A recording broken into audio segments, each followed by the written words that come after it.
পাবো এবং এই বক্তব্যটিকে খুব হালকা করে নেওয়ার কিছু নেই। দর্শক, আমরা আরেকটি গুরুত্বপূর্ণ কথা শুনতে চাই। এটা জামায়াতের, আমি আলোচনা করার আগে কিছু ভিডিও দেখি আপনাদের সাথে আলোচনাটা করতে চাই। দর্শক, বিএনপি নেতা হাবিব বলেছিলেন জিহ্বা কেটে ফেলবেন এবং জামাতের কেউ ভোট দিয়ে সুস্থভাবে বাড়ি ফিরতে পারবে না। কি বলেছেন আর জামাতের প্রতিক্রিয়াটা কি, আমি আপনাদের এক নজর দেখাচ্ছি।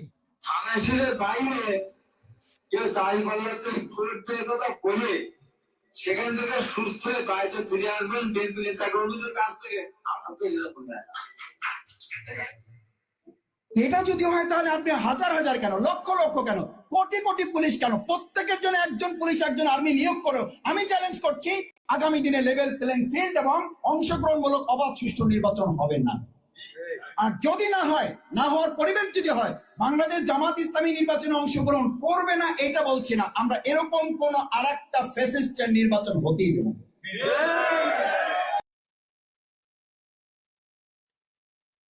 দর্শক,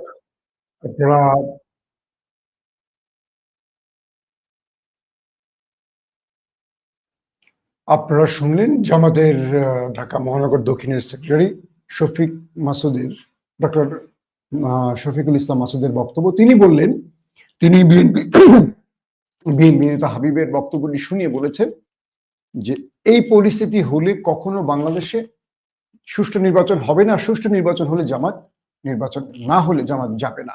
পাশাপাশি তিনি আরো বলেছেন, যে কথাটুকু আমি শুনিয়ে নেই আপনাদেরকে, আরো লম্বা কথার মধ্যে একটা অংশ ছিল যে কেন তাদেরকে গ্রেফতার করা হচ্ছে না। এই অভিযোগটি যখন তারা করছে তখন বলছে বর্তমান সময় যে যত বেশি জামাতের বিরোধিতা করবে তাদের নমিনেশন তত তাড়াতাড়ি কনফার্ম করা হচ্ছে দলের পক্ষ থেকে, এমন তথ্য তারা পাচ্ছে। তার মানে নমিনেশন দল থেকে পাওয়ার জন্যই এই বিতর্কগুলো বিএনপি নেতারা ছড়াচ্ছেন। এটা হলো জামাত নেতা মাসুদের অভিযোগ।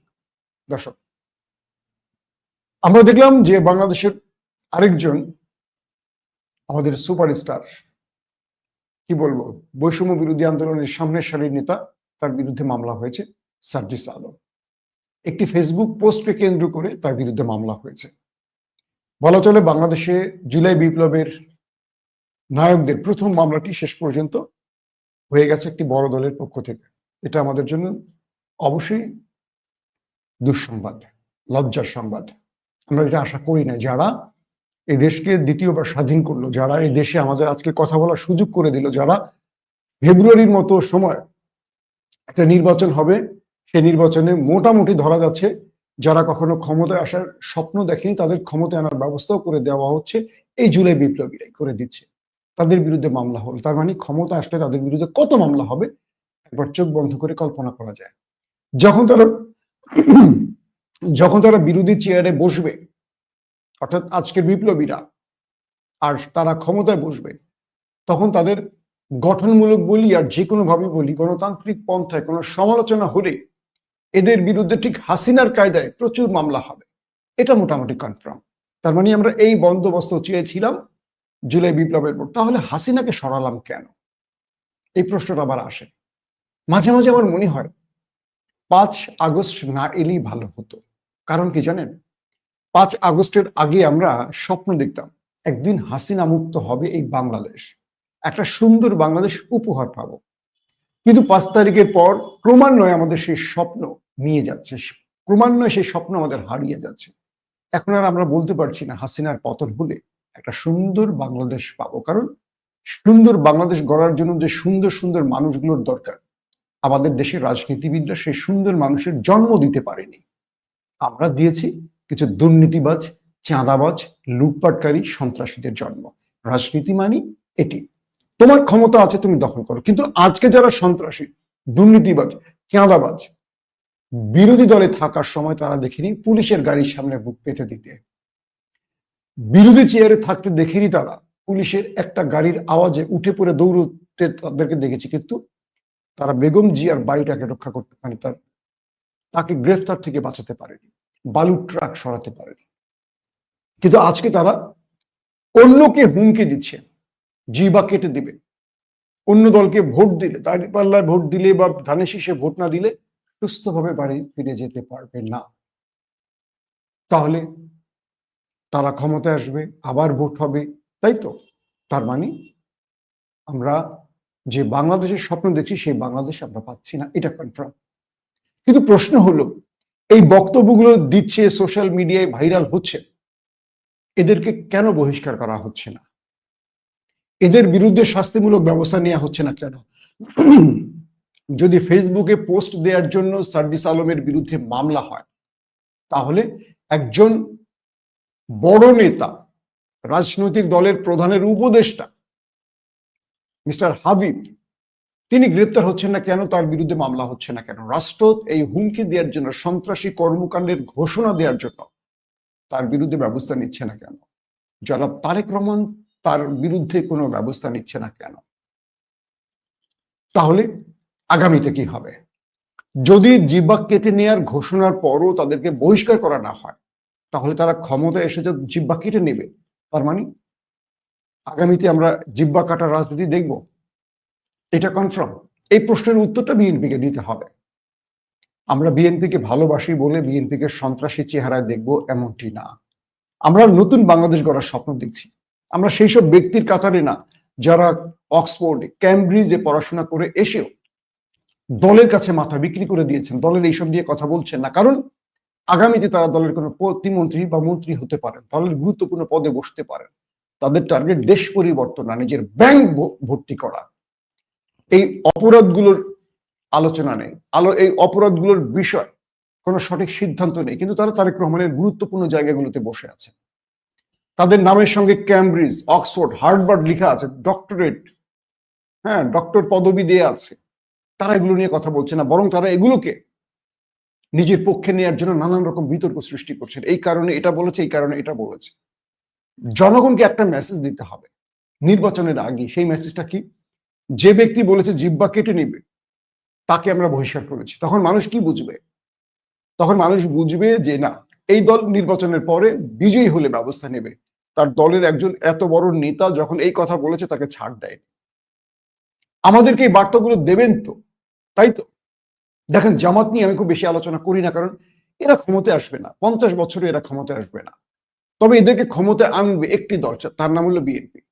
বিএনপি যা শুরু করছে এখন, এটা বন্ধ না করলে জামাত ক্ষমতায় আসবে। মানুষ তখন বাধ্য হয়ে জামাতকে আনবে, বলবে অনেক তো দেখছি, এবার ওদেরকে দেখি। এই কথাটা কিন্তু ইদানিং মানুষ বলে।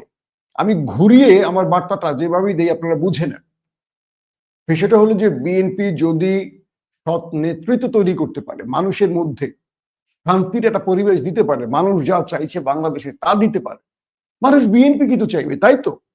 কিন্তু যা শুরু হয়েছে এটা বন্ধ তো করতে হবে।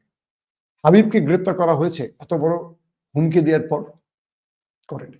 তার মানে দলের মেসেজ আমরা পেয়ে গেছি যে তারা নির্বাচনের আগে হুমকি দিচ্ছে, ভোট দিলে জীবন নিয়ে ফিরতে পারবে না, তাহলে জিহ্বা কেটে ফেলবে।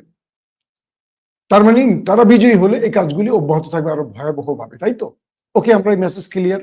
আর যদি মেসেজ এটা না হয়, তাহলে তাকে বহিষ্কার করে, ক্লিয়ার বহিষ্কার করে। এটা নিয়ে আর দ্বিতীয় কোনো কথা আমাদের থাকা উচিত না। দর্শক, আমরা জিহ্বা কাটা নিয়ে একটু বক্তব্য শুনে আসি। সেই জিহ্বা কাটা ব্যক্তি, তিনি কত বড় জিহ্বা কাটার লোক, একটু দেখে আসি তার চেহারাটা। আমার বিএনপির ভাইরা এখন আমার বিরুদ্ধে খুব খেপে যাবেন, মাসুম ভাই আপনি তো এটা করছেন ওটা করছেন। ভাই, খুব বড় কিছু হলো, এটা বড় কিছু হলো।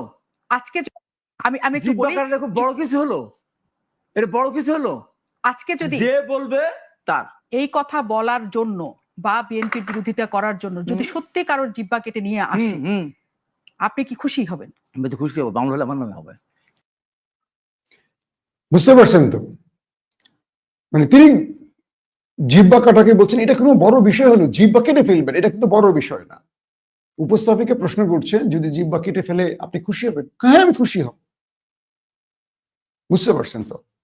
একটা গণমাধ্যমে বসে এই কথা বলছে, এই কথাটা যদি অন্য কোনো দলের কেউ বলতো রে, আয় হায়, বাংলাদেশে আজকে রাজনীতির ন্যারেটিভ পরিবর্তন হয়ে যেত। এদের জন্য এইসব স্ল্যাং, অশ্লীল থ্রেড কোনো ব্যাপারই না। সিলেটের সাদা পাথর, আমি এই শীতেও ঘুরে এসেছি পরিবার নিয়ে, ভরপুর পাথর দেখে এসেছি। আমি ফেসবুকেও দিয়েছি সেই পাথরের ছবি, কোনো এক সময় পারলে দেখাবো। আমার কাছে হিউজ ভিডিও করা আছে। কিন্তু অদ্ভুত বিষয় কি জানেন, সেই পাথরগুলো এখন সেখানে নেই। আমাদের রাক্ষসরা লুট করে নিয়ে গেছে এবং সেই রাক্ষসকে দল থেকে বহিষ্কার করা হয়েছে। দুর্দান্ত মেসেজ, অপরাধ করবে বহিষ্কার হয়ে যাবে। রাক্ষসের ঘরে তো 4 থেকে 5 হাজার কোটি টাকা চলে গেছে, সে দলে থাকলে কি আর না থাকলে কি, একটা লোকের আর কি লাগে। এত বড় অপরাধের শাস্তি হলো দল থেকে বহিষ্কার। কেউ একজনকে খুন করে ফেলবে, পাথর দিয়ে মেরে হত্যা করবে, দল থেকে বহিষ্কার। কিন্তু এদেরকে আইনি ব্যবস্থা নিতে পারে না রাষ্ট্র, কারণ এই রাষ্ট্রের পুলিশ জেনে গেছে, এই রাষ্ট্রের আমলা জেনে গেছে, এই রাষ্ট্রের প্রশাসন জেনে গেছে আগামীতে কারা ক্ষমতায়। সো তাদের বিরুদ্ধে ব্যবস্থা নিতে গেলে তাদের হাত পা কাঁপাকাঁপি শুরু করে দেয়। তার মানে আমাদের নতুন বন্দোবস্তের ব্যবস্থা থেমে গেছে, আমাদের সামনে আর কোনো পথ খোলা নেই। এখন আমরা চোখ বন্ধ করে ইয়ানুফসি করি, আর আমরা নিজেদেরকে গালি দিই যে কেন আমরা 5 তারিখে জীবন দিতে মাঠে নেমেছি, কেন 2000 ছেলে জীবন দিয়েছে, কেন 30-40 হাজার পঙ্গুত্ব অন্ধত্ব বরণ করেছে, কাদের জন্য? এদেরকে ক্ষমতায় বসাবো বলেই। আমরা আগামীতে যারা ক্ষমতায় আসবেন তাদের কাছ থেকে খুব স্পষ্ট একটি বার্তা চাই। সেটা কি জানেন? সেটা হলো, আমরা এমন বাংলাদেশ দেখতে চাই না। যারা জীবন দিয়েছে বা যারা লড়াই করেছে, জীবন দিতে পারেনি বা জীবন আল্লাহ যাদেরকে বাঁচিয়েছে, তাদের প্রত্যেকেরই স্বপ্ন একটা সুন্দর বাংলাদেশ দেখা। এই স্বপ্নটা কি খুব বেশি বড় অন্যায়? এই স্বপ্নটাকে আমরা দেখতে পারি না? 54 বছরে যে দেশটার বয়স, সেই দেশটা আর কত লুটপাট হবে, কত ধ্বংস হবে, কত সন্ত্রাসীদের কবলে পড়বে, কত মায়ের বুক খালি হবে। আমরা এই রাজনীতি চাই না। আমি আমার নিজের ঘরের সমালোচনা করতে বেশি পছন্দ করি। আমি রাজনীতির সেই প্যাচটা বুঝি না যে অন্যকে গালি দিলে নিজের ঘরের লাভ হয়, এই বিশ্বাসী লোক আমি না। আমি আমার সন্তানকে সবচেয়ে বেশি শাসন করি, কারণ সে সৎ পথে আসলেই আমার লাভ। অতএব আমি আশা করব যারা বিএনপির বুদ্ধিজীবী মহল আছেন, যারা নীতি নির্ধারক মহল আছেন, যারা বিএনপিকে পরিচালনা করেন, আপনারা বিএনপিকে যদি ভালোবাসেন সত্যিকার অর্থে, নিজের দলের মধ্যে যারা আছেন, যারা দুর্নীতি করছেন, দেশ বিক্রি করছেন, সন্ত্রাসী গাদায় কথা বলছেন, মনে রাখবেন এরা বিএনপির উপকার করে না, এরা বিএনপির ক্ষতি করে। ব্রাকের যে জরিপটি, সেই জরিপে আমরা দেখলাম বিএনপি জামাত হাড্ডাহাড্ডি লড়াই করছে। 5 তারিখের পর জামাতের উত্থান হয়েছে, বিএনপির পতন হয়েছে। আগামীতে এই বিএনপি আরো কত ভয়াবহ কাজ করবে আল্লাহ ভালো জানে। সো এটা বিএনপির অপরাধ না, আমি মনে করি কোনো ব্যক্তির অপরাধ, কিন্তু দায় তো বিএনপির ঘাড়ে চাপছে। এখন যদি বিএনপি কোনো বড় সিদ্ধান্ত নেয়, ধরেন যে জিব্বা কাটার ঘোষণা দিয়েছে, তাকে দল থেকে স্থায়ীভাবে বহিষ্কার, আগামীতে কেউ এইরকম কথা আর একবারও বলার সাহস করবে। এটাই হলো মেসেজ, যে বিএনপি তার প্রধান ব্যক্তির, চেয়ারপারসনের উপদেষ্টাকেও ছাড় দেয়নি। এটা বন্ধ করতে এইরকম শক্তি প্রয়োগ করতে হবে, কারণ আগামী দিনে বিএনপির ঘরে যদি ক্লিন ইমেজের ব্যক্তিরা আসে, মানুষ বিএনপিকেই বেছে নেবে, বিএনপিকে ভোট দেবে, কারণ এটা স্বাধীনতার পক্ষের শক্তি, এটা জিয়াউর রহমানের দল, এটা বেগম জিয়ার দল। এখানে আমাদের প্রত্যাশা অনেক, যেহেতু ভালোবাসা আছে দলটির জন্য, প্রত্যাশাও অনেক। দর্শক, শেষ একটি কথা বলবো, মাহফুজ আলম গিয়েছেন জামায়াতের আমিরের সাথে দেখা করতে, এমন একটি তথ্য পেয়েছি। তিনি হাসপাতাল থেকে বাড়ি ফেরার প্রথম ঘন্টার মধ্যেই বোধহয় মাহফুজ আলম গিয়েছেন। এর আগে মাহফুজ আলমকে কখনো দেখিনি জামাত নেতার সাথে বৈঠক করতে, আলোচনা করতে। বোঝা যাচ্ছে ছাত্রদের একটা গ্রুপ, বুঝতে পারছেন তাদের আগামী দিনটা খুব বিপদের আসছে। তারা হাসিনা মুক্ত হলেও আগামীতে তারা আরো বড় ট্র্যাপে পড়তে পারেন, এটা আশঙ্কা করছেন তারা এই মুহূর্তে সরকারের ভেতরে খুব কোণঠাসা অবস্থায় আছেন। সরকারের সব উপদেষ্টা একটি দলের দিকে চলে গেছে, ছাত্র উপদেষ্টারা এখন চ্যালেঞ্জিং অবস্থায় আছেন, তারা কিচ্ছু করতে পারছেন না। তারা যখন করার সময় ছিল করতে পারেননি বা করেননি, নিজেকে নিয়ে ব্যস্ত ছিলেন। এখন তারা বুঝতে পারছেন যে আমরা বড় বিপদের দিকে যাচ্ছি। তাই কেউ বলছেন মাহফুজ আলম শুধু সাক্ষাৎ নয়, জামাতের সাহায্য চাইতে গেছেন। ছাত্ররা জামাতকে চাইছেন রাজনীতির মঞ্চে একটা নতুন ফ্রেমে দেখতে, যারা এই অন্যায় কাজের বিরুদ্ধে সোচ্চার হবেন, এমনটি বলছেন কেউ। আবার কেউ বলছেন যেটা নিছক সৌজন্য সাক্ষাৎ বা তার শারীরিক অবস্থা জানার জন্য। কিন্তু মাহফুজকে আমরা বিগত সময় জামাত বিএনপির দুঃখিত, জামাত শিবিরের বিরুদ্ধে প্রকাশ্যে কথা বলতে দেখেছি। একটার পর একটা ফেসবুক স্ট্যাটাস দিয়েছে, সান্ডা বা বোতল মাহফুজ উপাধিও পেয়েছে। বাংলাদেশের মানুষ মনে করছে, বা ছাত্ররা মনে করছে, বা বৈষম্য বিরোধী আন্দোলনের সামনে সারির নেতারা মনে করছে তাদের যে লড়াই, সেই লড়াই বিপ্লব, সেই বিপ্লব বা লড়াই হাতছাড়া হয়ে যাচ্ছে। এখন তাদের শেষ ভরসা হয়তো জামাত, এমনটিও তাদের পক্ষ থেকে সোশ্যাল মিডিয়া আসছে। কিন্তু আমি মনে করি বিপ্লব হাতছাড়া হবে না। বিপ্লবকে আমাদের ঘরে রাখতে হলে, বিপ্লবকে আমাদের ধরে রাখতে হলে বিএনপি জামাতের ঐক্য দরকার। বিএনপিকে বাদ দিয়ে এই দেশে কখনো সুষ্ঠুভাবে কিছু হবে না। বিএনপি মানুষের প্রত্যাশার দল, এবং এই রাষ্ট্রে দীর্ঘ সময় রাষ্ট্র ক্ষমতায় বিএনপি ছিল। সো এই রাষ্ট্রকে সোজা পথে আনতে হলে, এই রাষ্ট্রকে সঠিক পথ দেখাতে হলে বিএনপিকে রেখেই আগামী দিনে ভাবতে হবে। তবে বিএনপি জামাত সম্মিলিত যদি এই রাষ্ট্রকে নিয়ে চিন্তা করে, এই রাষ্ট্র সঠিক পথ পাবে। কোন একটি দল এককভাবে পাবে না, কারণ আগামীতে নির্বাচন অনিশ্চয়তার মধ্যে পড়ে গেছে, এবং দেশ যেভাবে যেদিকে যাচ্ছে আমার কাছে মনে হয় ফেব্রুয়ারিতে নির্বাচন হচ্ছে না। অতএব আমাদেরকে সতর্ক পদক্ষেপ ফেলতে হবে। ফেব্রুয়ারিতে যদি নির্বাচন না হয়, দেশ আরেকটা বড় বিপদে পড়বে। তৃতীয় পক্ষ অথবা দিল্লির প্রেসক্রিপশন বাস্তবায়নের পথ তৈরি হবে। আল্লাহ হাফেজ। ওপেন দাইস মানে সত্যকে সত্য বলা, মিথ্যেকে মিথ্যে বলা। আমরা শোনা কথা নয়, চোখে যা দেখি তাই বলি।